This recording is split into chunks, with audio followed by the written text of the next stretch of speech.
And I'm live. Hello, and welcome to the channel. I'm just waiting for all my stuff to catch up here. There we go. I'm there.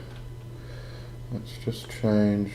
I'm actually just using OBS to connect to the live today, and there's a bit of a delay on my side, so it looks a bit strange. Alright, so what I want to talk about today is, sorry, let me just straighten this camera up because it's fallen over, is the Cloven Stone Workings by Robin Artisson, and also to just let everybody know what's going to be happening next month, in the month of March. So let me start with the Cloven Stone Workings. Now, I've always said that Robin Artisson's first book was his best, but he brought out the Cloven Stone Workings in 2020, and I finished this last week. It is brilliant. Let me just see if I can get this on the screen properly. There we go. Okay, whoops, bit of a shiny. And let me just do that. There we go. Now you can see it. Now you can't see my face, which is even better. Okay, so the Cloven Stone Workings, a manual of early modern witchcraft by Robin Artisson. And I've got to say, this just blew my mind away. It explores early witchcraft, but it actually reads like a manual. And it's split into different sections. So the first section actually examines witchcraft itself. It examines the god and the goddess as the devil and the lady of Elfame. And then it goes into actually becoming witched. Now, if you are already witched, the section after that is actually for you. But anybody who wants to enter into witchcraft and become a traditional witch, the first section is fantastic. It actually goes through rituals and practices that you should do in order to actually become witched. And by becoming witched, what I mean is you connect with the unseen spirits. You connect with the god or the goddess, depending on which one you choose at the time. And you are there then, if you are accepted, if your pact is accepted, then you will be given answers in witch dreams, and you will gain familiars. And it goes through the familiars and everything else, how they actually interact with you, how they're fed, or how they feed, and things like that. But that's a topic right through the book, actually. The section after that goes into some very, very advanced practices. How to make the green oil. And the green oil is used for basically anything. You use it for flight to the sabbats. You use it for healing. You can use it for cursing. You can use it for whatever you want to use it for. It's just, the green oil is a plant-based oil which has power put into it. I'm explaining this very, very basic. To actually get a really good understanding of it, definitely read the Cloven Stone Workings. But it goes into witch flight, how to go to the witch's sabbat, how to get there, all the different methods you can go through. It goes through actually using the dark mirror, and using the dark mirror in terms of divination, and also to communicate with the unseen world and spirits and things like that. Hello Rosie, hello Sabrina, and Papa's 86, Starseed, hi, how are you? Okay, so I hope my video is not lagging too much for you guys. I was just saying I'm going through OBS because I'm going to be using this for live streams and such in the future. It lags on my side, so it looks a bit strange.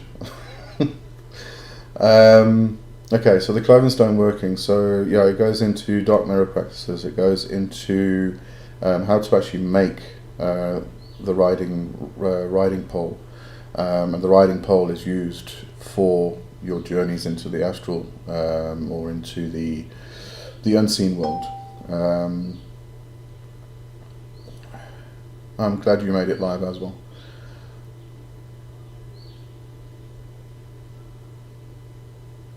Good stuff.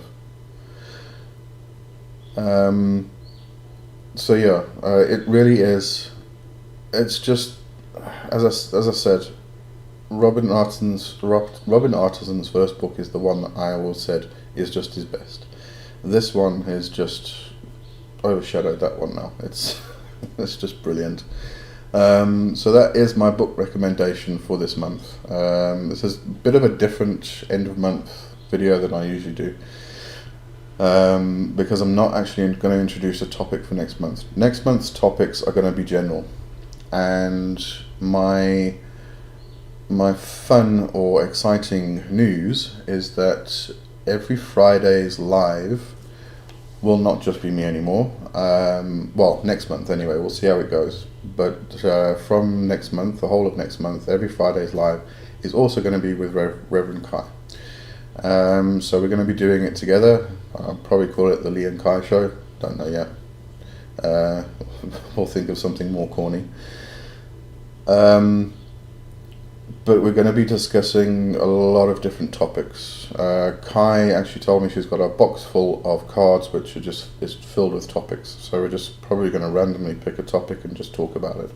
But next month we're going to have a look at astrology. Kai is fantastic in astrology. I don't know much about it, so it's going to be an education for me also. We're also going to be looking at dark and light time, and actually working in dark and light time, and we're going to be having a more in-depth look at familiars, mostly from the traditional witchcraft point of view, so we'll probably also go into the fetch in that instance, the puck roll and things like that. Not sure what the fourth live next month is going to be about, but we'll discuss it. I'll chat with Kai on Sunday, and we'll discuss what we can actually just chat about, do our live stream about. So that's going to be the live streams. In the uploads, what I'm going to be doing is I'm going to be doing a healing meditation / path working. I think everybody needs this at the moment. It's become evident that we're all a bit withered and just need some kind of healing. So it's going to be a path working, and I'll take you through it. I'll probably do some of my weird, strange stuff, but I think it'll be beneficial for a lot of people. I'm also going to be doing a video about a very, very sensitive topic, which is the practice of hoodoo with people who are not part of the African American tradition. It came up as a comment in one of my videos, and I think it's something that needs to be discussed. It's been discussed in the past by a lot of various people, but yeah, now that it's come into my viewport, I think I need to actually just discuss it. And not sure what I'm going to do after that. There are several topics that I could pick from, but I want to make it the most value for you guys. If there is anything specific that you want me to talk about, then obviously, drop it in the chat here now, or you can leave it in comments. It's up to you. So that's really it for this week. It's it's the end of the month video, so usually pretty quick. Rosie withered and dealing with seasonal affective disorder. Yeah. Winter issue. We've got summer. Well, still it's supposed to be autumn, but it's still boiling hot here. We're having some rain at the moment, which is nice. It's cooling it down. If I'm looking a bit worse for wear, we actually haven't had water in over 48 hours. The whole complex got shut down. So yeah, that's been a bit of a tough one. So if anybody has any questions, just give me a shout on the chat here. You can talk about anything today, nothing specific. This is the part where when you're on a live, it gets a bit awkward, because nobody asks a question and then I'm sitting here looking a bit weird.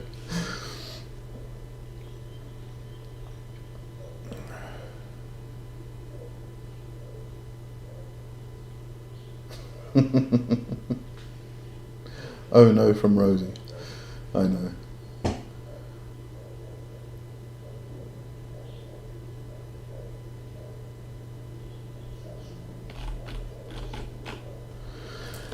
All right, so let's see what can we talk about.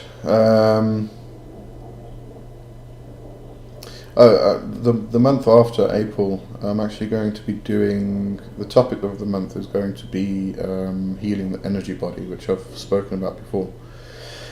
So I'll probably be doing some more healing type meditations. I'll have a look into Reiki, and also into the Toltec path, specifically recapitulation, which is fantastic for healing the energy body. Rosie, the 2 books by Robin that you mentioned, are they okay for junior witches?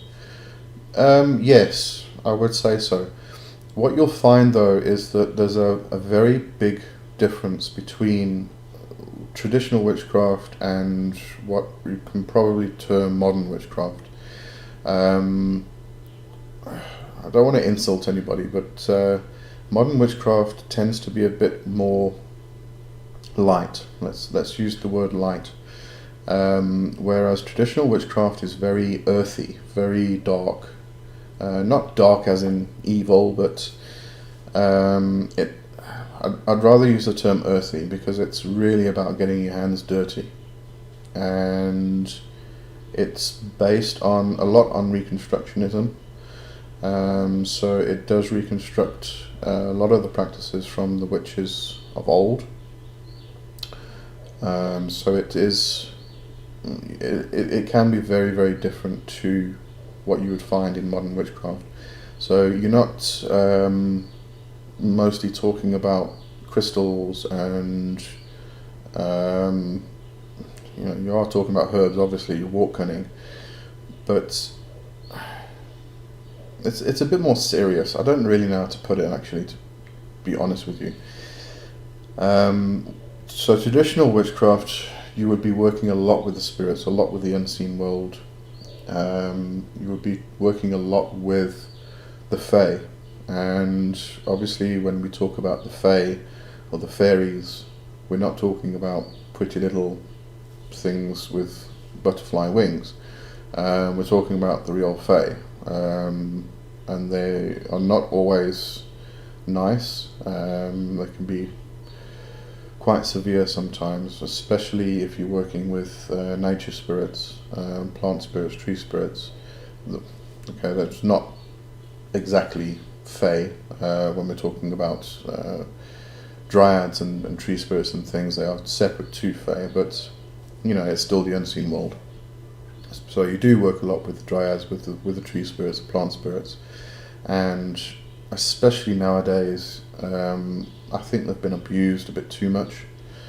So to try and form a good relationship with them takes a while, and they're not always nice because they've been abused. So a human being comes along, tramples into their space and goes, "Oh, I want to be your friend." They probably going to hit back. So we do need to be a bit cautious when it comes to these types of spirits. As I say, it's the same with any being that has been abused. They're going to be wary about anybody who tries to enter their space. But so to get back on topic, so traditional witchcraft is very much about working with the unseen world, with the spirits, and also walk cunning, so you've got your herbal side to it. It's also about hedge riding a lot, which is basically moving between worlds, which is why in the Cloven Stone Workings it's just excellent when it comes to actually describing working between the worlds and moving to or going to the witch's sabbat, and the actual practice of making a riding pole is just fantastic. But yes, for junior witches, you can definitely read the books. It's an education from beginning to end, really. So you can learn everything you need to about traditional witchcraft. And as I say, the Cloven Stone Workings is split into sections, and one section of it is actually for people who have not become witched yet and wish to be. So you can get a good understanding. I would definitely read both books together. The Witching Way of the Hollow Hill is brilliant. It goes into a lot of lore about witchcraft, but the Cloven Stone Workings does read more like a manual. It is definitely a manual. It actually even says on the front a manual of. So it reads like a manual, so you can actually follow it step by step, do the ritual step by step to become witched, and then you can go into the more advanced practices. So it's a full working. Sabrina, finally thawed out in Houston. Definitely looking forward to your meditation videos. I'm glad you've thawed out. Kai was saying that the temperatures have gotten a bit better, so that's a good thing. And I think the meditation videos are going to be quite valuable for a lot of people. I was actually asked. I did one several months back now, I think, which was about abundance, bringing abundance into your life. Did a meditation type video, and I was asked to do more, and I haven't. I've just been filling the video slots with different topics, actually. So I think a meditation video or healing video is definitely time for those. Crystals, tarot, astrology are part of my life. Being raised in an Italian household, grandmother and mother always had gifts as part of life. I suppose I'm not a junior witch, just a witch between cultures.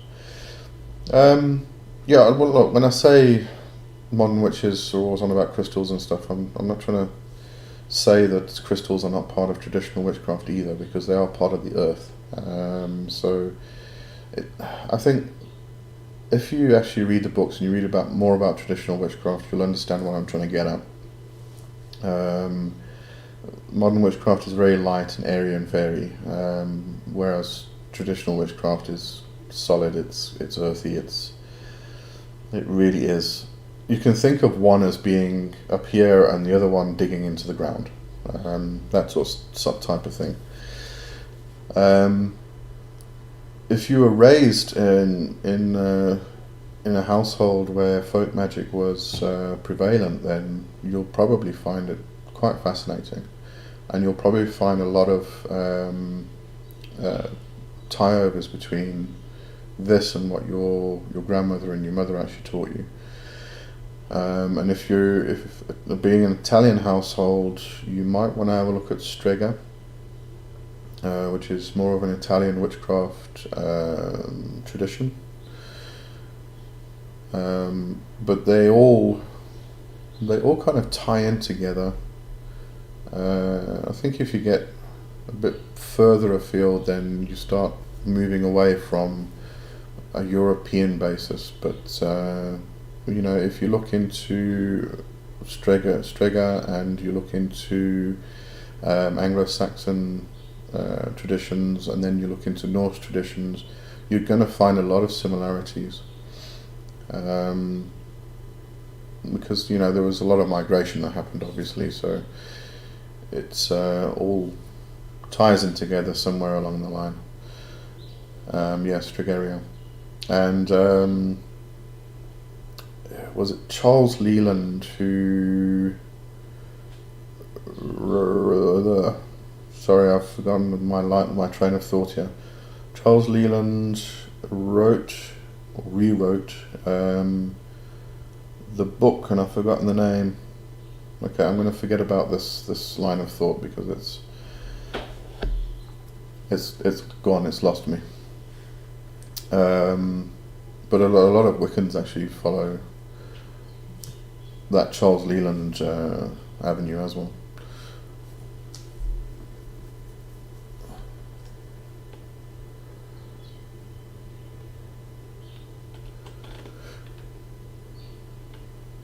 Hello, Andrea. Glad you're here. Romany Welsh. Oh, interesting. Should speak to Kai about that.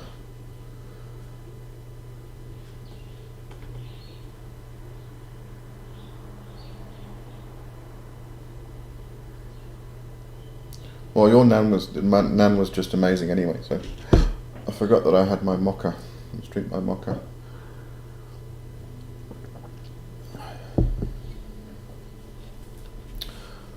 Right. Anybody got any questions for me? So I'm going to run out of things to say today.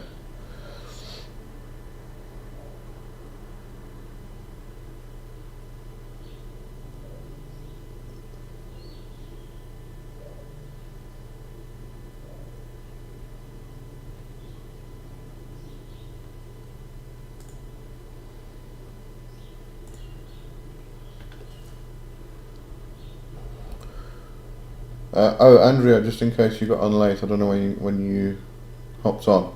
I was just saying, next month the live videos on Fridays are going to be with Kai and myself, all of them. So we're going to be doing a show together, and it's going to be.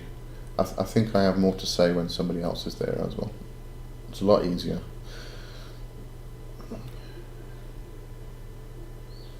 Is your live at the same time Tuesday?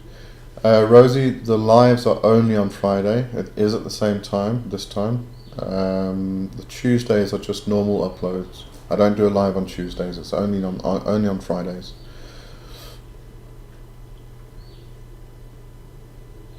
And when I start the live, you should actually get an email notification as well.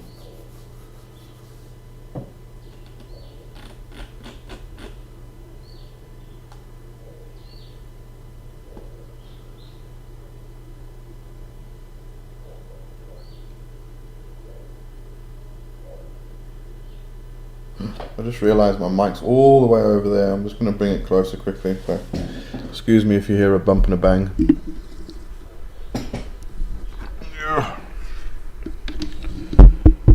There we go. Just in case you couldn't hear me properly, now hopefully you will. No, it's fine. Fine, Andrea. Cool. Yeah, so definitely the same time every Friday. There might be times when the last minute I can't make it because we've had a power cut or something like that.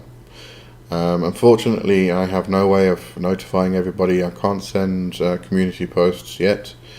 I am just over 400 members now, or subscribers, so that's very exciting. I've got 600 more to go, and then I'll be able to do those things. I was told by 2 separate psychics that did not know me that I was a witch. Then they apologized as if they had offended me. Rosie, where are you in the world? Are you in Italy?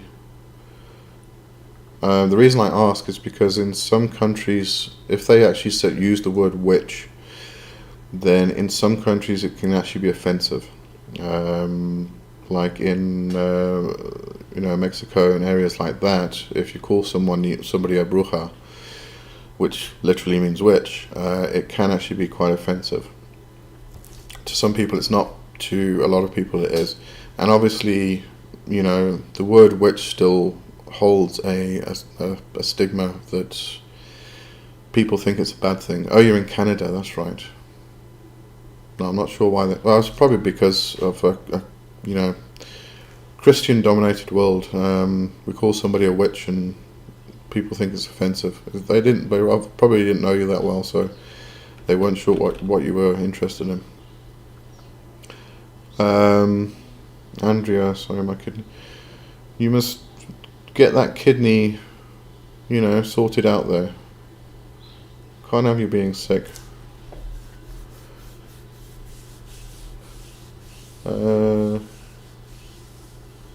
Rosie, I was not at all offended, I was happy. I would be very happy as well.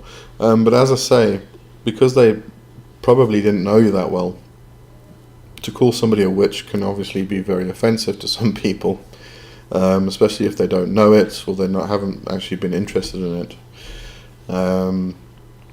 So that's probably why they apologised anyway.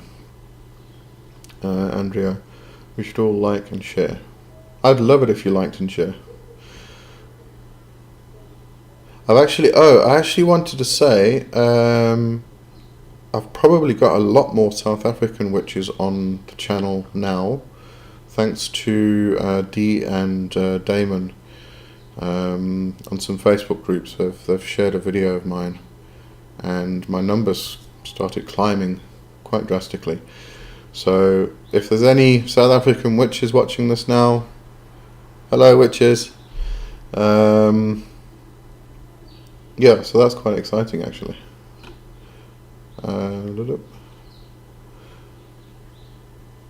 I get called Baba Yaga. By who? Isn't Baba Yaga Russian?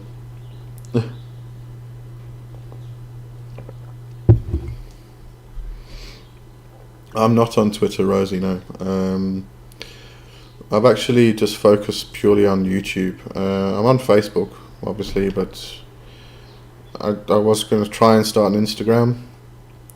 But, I really can't compete with all of the Instagram witches and the Instagram altars and things like that, because mine's a bit more raw rather than pretty.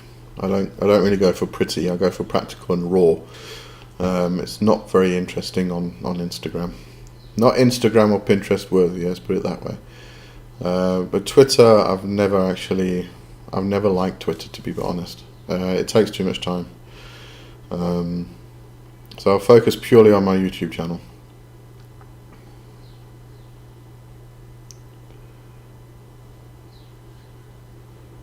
Andrea, people usually running away. Is that when they call you Baba Yaga?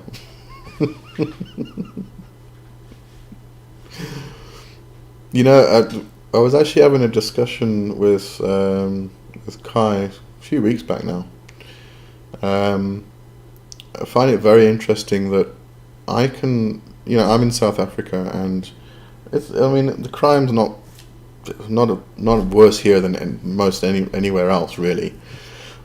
But I used to go for morning walks at like 4 o'clock in the morning when it was still dark, and people used to say, "You're mad, you're insane, you're going to get mugged." I never had a problem, and we're actually saying that it's probably because people can actually sense that you're a witch, that you have some kind of connection with the unseen world. That I don't really like to use the term "makes you more powerful," because I'm not more powerful than anybody else. But it's something that they can actually see, and so it kind of brings a bit of respect, I think. And some people, yes, they do run away. Most people actually, until they meet me, they usually say that they're terrified of me. I have no idea why. My daughter's friends used to say it, and then they met me, and that was it. Then I was,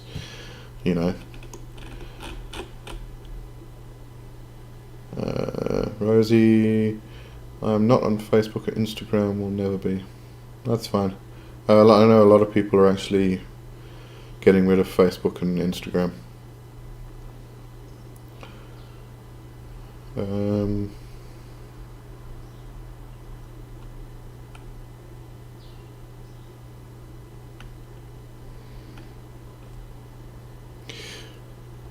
Yeah, I guess in some cases it does intimidate people.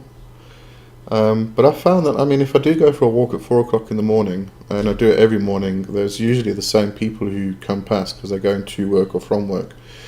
And I found that they you kind of get to know them, and it becomes, hi, how you doing, But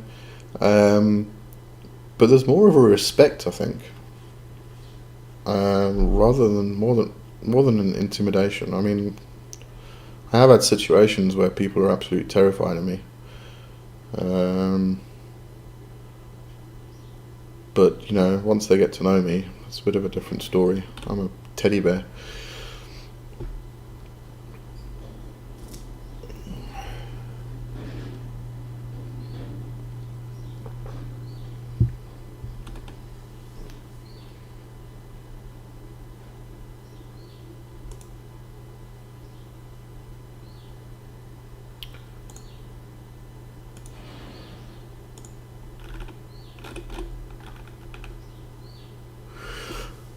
Okay. Let's see. Have we got any questions that I missed here?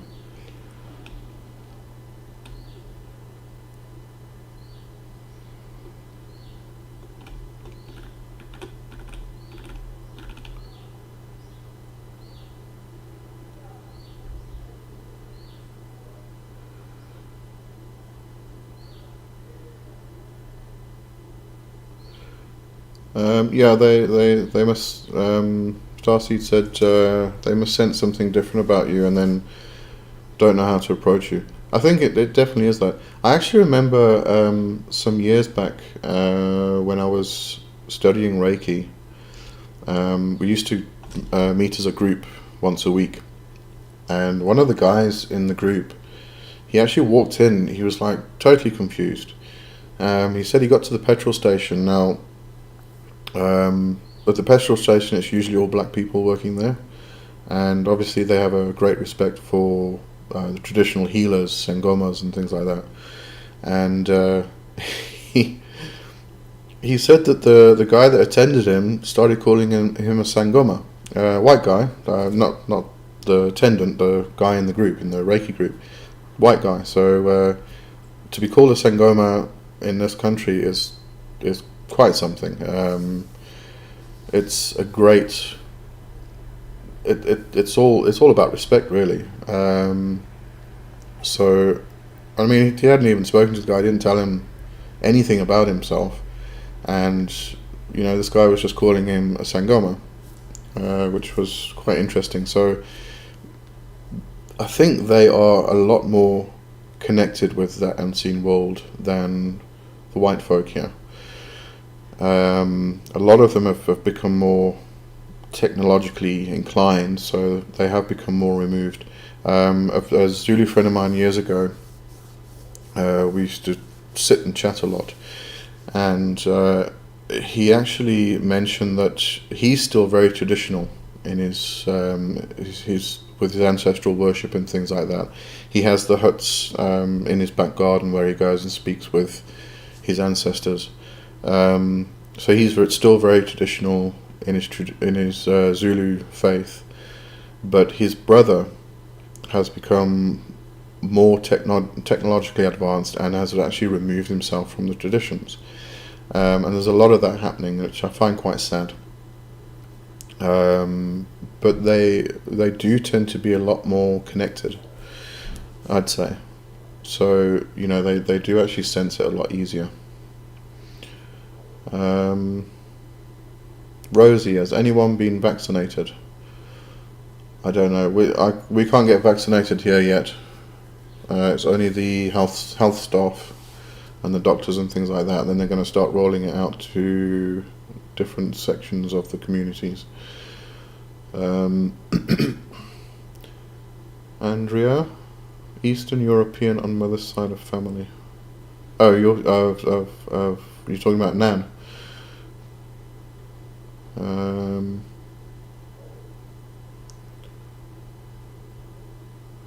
More grounded. Yeah, I guess I don't know if we can really call it grounded, because people in this world who are not interested in spirituality and things like that, they're more interested in technology and business and making money, and then going out and getting drunk. I think we would actually call them grounded. People who are more spiritually inclined actually sometimes need to ground themselves, because they don't have that natural grounding, because they are usually stepping between worlds. But I suppose it's like children. Children are very sensitive to the unseen, because they haven't had it taken out of them yet as they grow up. So in this case, I feel the black people are more connected with the unseen world, because they are still very much traditional in their faith, in their tradition, in their ways. The ones who have become more westernized are moving away from that. That's the sad part. If we can become more westernized and still remain in that between state, in that between world, then I think that's a good balance. And that's the balance that we aim for when as being a witch. We've got to live in the world we're in today, but that world also consists of the unseen. But we just ignore it, and because more and more people are ignoring it, that unseen world is becoming more unseen. It's moving away. It's separating. I mean, at one stage, the Fae and the human world were basically overlapped, and we interacted with each other on a daily basis. But that's slowly, as technology started coming in more and more, that slowly moved away. The two worlds just moved apart. And I think that's been getting worse. I have a feeling it's going to start coming back again, though. More and more people are becoming more interested in spirituality, and because of that, the worlds are going to start merging again. It's going to take a long time, obviously, but I think we need to get back to that because it's reality at the end of the day.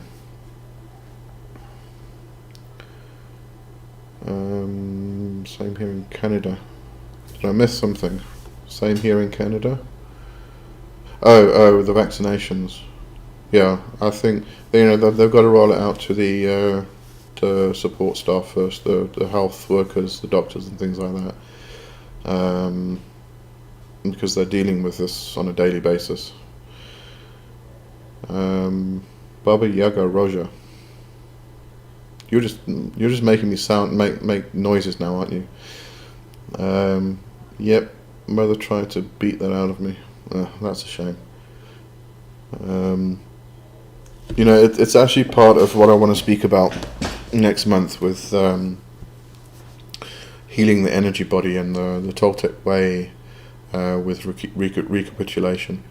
With the Toltec way, of the Toltec warrior path, there's a very good understanding of this world being a dream, and that dream is a dream because it's the way we perceive it, it's the way we see it. And when we're born, we see reality for what it is. We don't see this dream. You look at a tree and light reflects off that tree into the retina and it gets interpreted a certain way. That interpretation is based on the installation that we have created through our whole lives. But a newborn baby sees reality, sees energy the way it is. But what happens is we each have what Castaneda spoke of. He spoke of the rings of power. We each have a first ring of power, and that first ring of power, everybody's first ring of power overlaps, and that overlap actually creates a consensual reality. As we start to grow up, we are taught certain things. We're taught to do things a certain way. We're told that we can't do this or we can't do that. This is the proper way to do it, that's the proper way to do it. And as that happens, we become more and more sort of put into this installation. And we move away from what reality is, and we start to perceive the world as the dream. It's kind of the opposite of what we think it is. You look at a tree, or you look at the phone or the computer in front of you, and you think that's reality, but it's actually not. It's the dream. Reality becomes the energy that flows and forms all those things. But that we move away from it. So even if there's actually no way of not moving away from it. As we grow up, it just happens. We move away from the reality into the dream, into the installation, into the consensual reality. There's no way of avoiding it, but some people do get raised in that world. So, like Kai, for instance, she was raised that way. So, to see ghosts, to see spirits, to communicate with the unseen, is something that she knew from childhood, whereas I didn't. I was raised not in a Christian family, really. I mean, my parents were Christian, but they never went to church. So they never worshipped, they never did anything like that. They just followed the Christian format because that's what society did. But I was raised there. I wasn't raised, believing in spirits and fairies and the gods and the goddesses and the unseen world. So it became very difficult for me to actually try and get into that and try and get back to it and actually see what reality is compared to what the dream is. And it's still very difficult. Funny enough, there's a lot of practices that I've done over the years. I mean, an example would be mirror scrying, for instance. And I keep doing this mirror scrying and thinking I'm not getting anywhere with it. I'm just, falling asleep the whole time and, just suddenly waking up and getting back to it. And all of a sudden the thing disappears because my eyes are droopy. And the funny thing is, I keep finding out that all these things that I've been doing that I think I haven't been succeeding at are exactly how they're supposed to progress.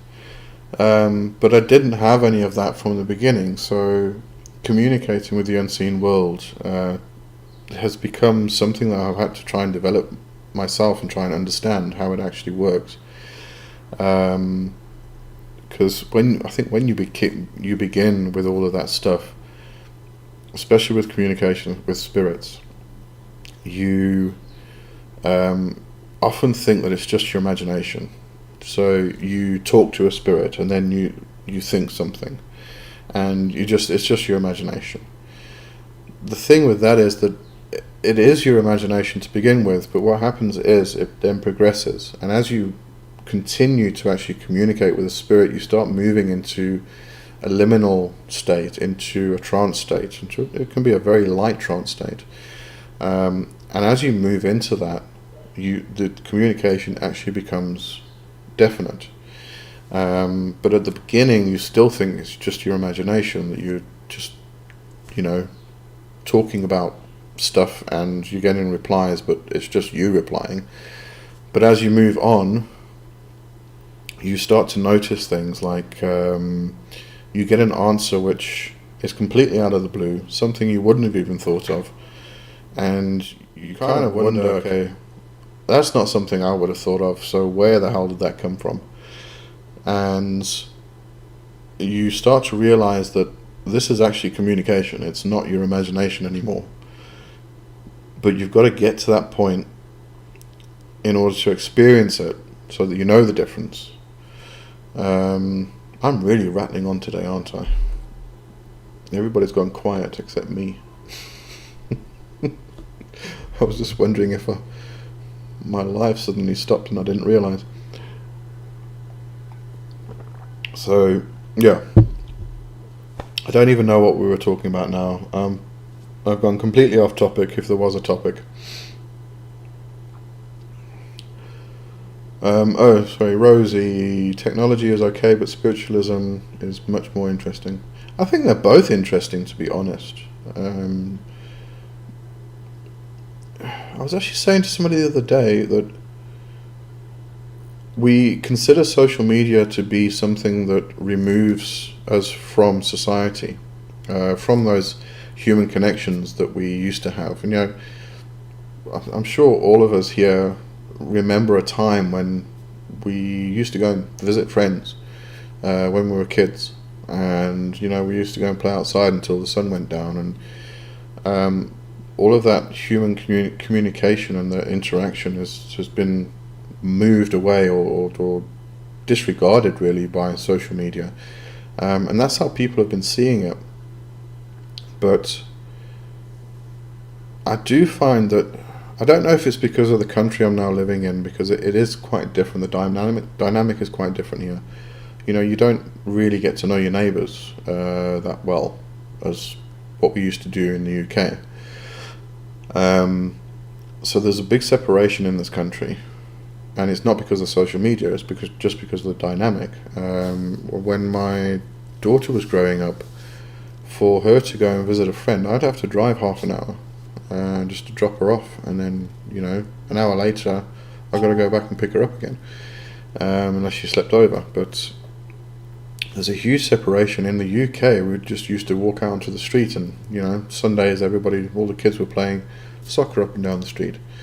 So it's a completely different dynamic in this country to what it used to be. But social media removing us from society, from those human connections, we keep viewing it that way.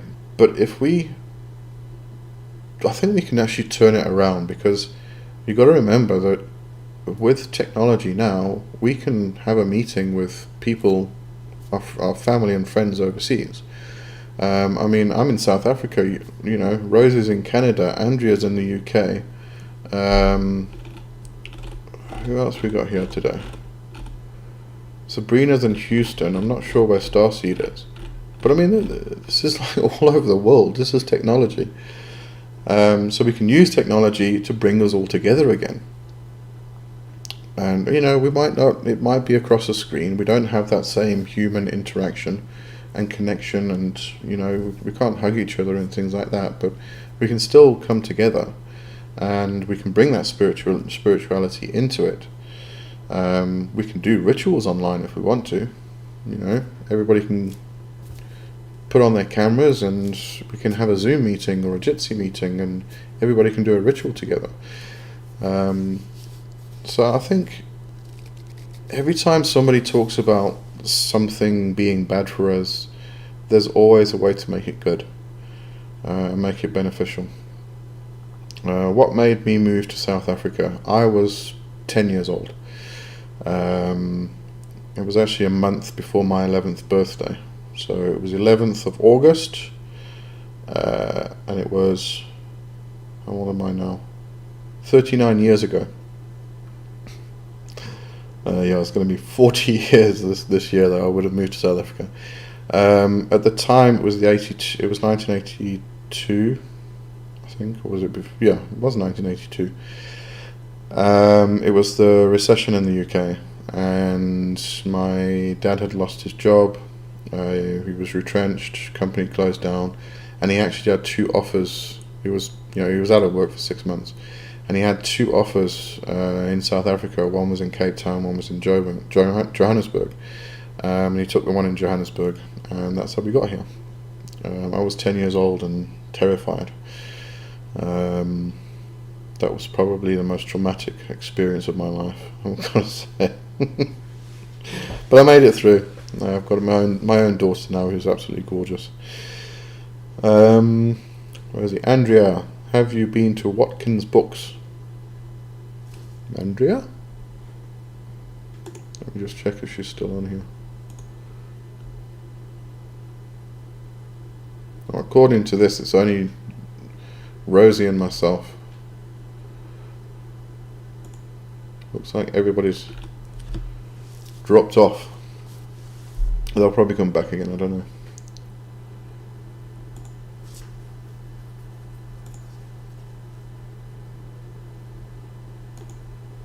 Anyway, I've been talking nonsense for 48 minutes now. So I think I'm going to end it here. Just want to check a couple things before I go away.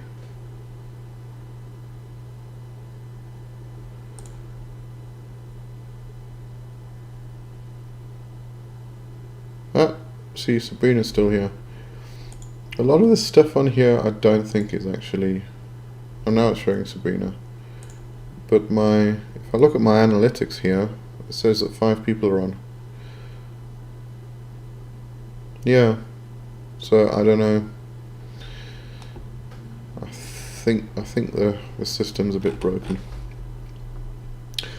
Alright, so before we go, because it's been 50 minutes, yeah, if you've got any other questions, I would be happy to answer them.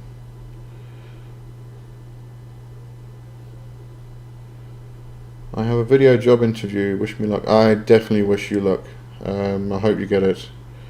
Let's do some spell work.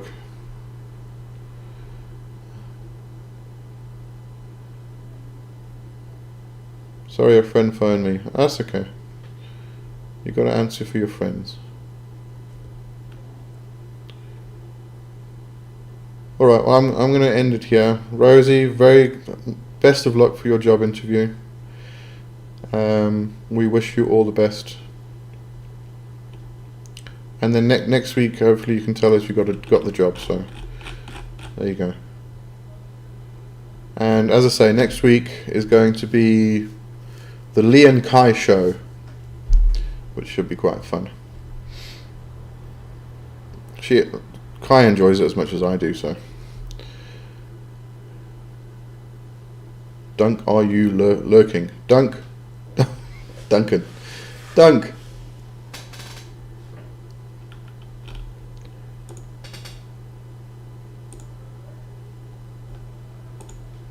I don't know if Dunk is lurking. You'll have to ask him. Alright then, so I'm going to end it. I'll see you all next week. And as Andrea said, please like and share. It would be great. And then we can get more people on here. And when I get to 1,000, as I said, then I can do community posts. And if anything goes wrong, I can at least let you know beforehand. You're not all wondering where I am. Okay, so I'll see you next week. Have a good weekend, everybody. And I'll see you. Cheers.